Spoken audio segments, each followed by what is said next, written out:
fundamental element of their own housing policy. I'm going to hear from Jacinda. Thank you, Mr Chair. I'm very pleased that I was able to continue my contribution. I thought the Minister might actually rise to respond to the legitimate questions that I raised in my contribution. Instead, he decided to simply insult the Labor Party and the legitimate questions that we have raised. And if the Minister had been listening to my contribution, he would have heard me say that, of course, having the social housing sector be able to take advantage of income-related rents, Labor has never been opposed to that. We have never been opposed to that. How could you be opposed to the idea of giving them an equal footing when they do the kind of role that they do, David Bennett? Perhaps you'd like to rise and give your contribution in this bill, given you've got something to say in the back corner there.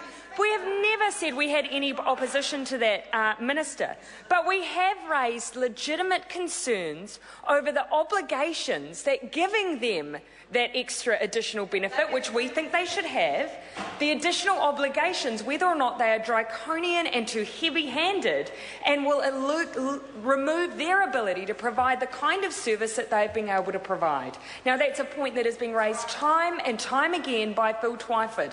The fact that if, for instance, they take on some state assets for management, that they then have the ability of the government to come in and basically ride roughshod over their own board and their own governance. Of course we've raised concerns with that. Those are legitimate concerns.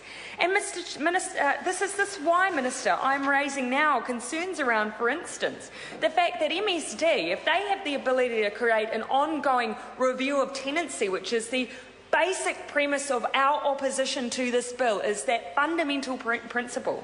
How is that also going to affect the social housing sector?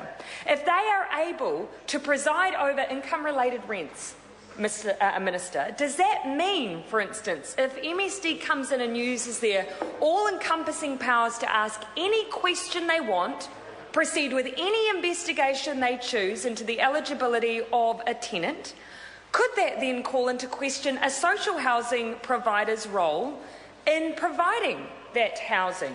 What if, for instance, that social housing provider provides a social worker who deals with that individual on an ongoing basis? Could MSD question them about their knowledge of income, of asset base, of changed circumstances? Could that then put them in a conflicted situation? These are all relevant questions, because as we've seen in part one, the area of questioning that MSD is allowed to engage of a tenant, the information they're able to draw into review tenancy is quite broad and quite sweeping. And I ask those questions very legitimately because we've seen a similar thing happen with work and income in the way they manage youth services.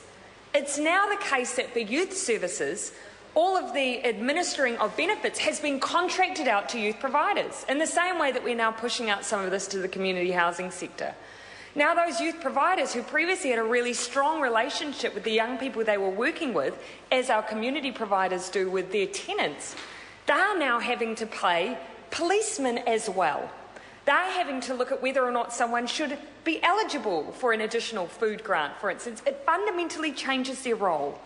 Now, we need to make sure that a community housing provider who in the past has advocated on behalf of their tenants in various forms and now not in a compromised position through some of these provisions. And as I say, of course, we want them to have access to income-related rents on behalf of their tenants, but we want them to maintain their special role in the community housing sector at the same time. That's why I want to ask the Minister, in Section 105 and Clause 4, it says that a social housing provider is entitled to rely on a notification given under the section, and that states that the agency must update notifications regularly around a tenant's eligibility for social housing. It also sets out that the agency can then, review and appeal, etc., as part of those provisions. My question is, can a social housing provider directly appeal a decision that's been made by the agency or MSD? Because they, of course, will be very close to the tenants. They know the circumstances of their tenants. Are they able to make use of the appeal provisions on behalf of their tenants if MSD undertakes a review that deems that tenant to no longer, in their mind, be eligible for an income-related rent? Because I can anticipate those kinds of circumstances. And in the past, we have relied on community agencies to take those appeals. What role will those social agencies have in those kinds of disputes? A legitimate question for the Minister. The Honourable Mary Ann Street. Thank you very much, Mr. Chairman. I rise to speak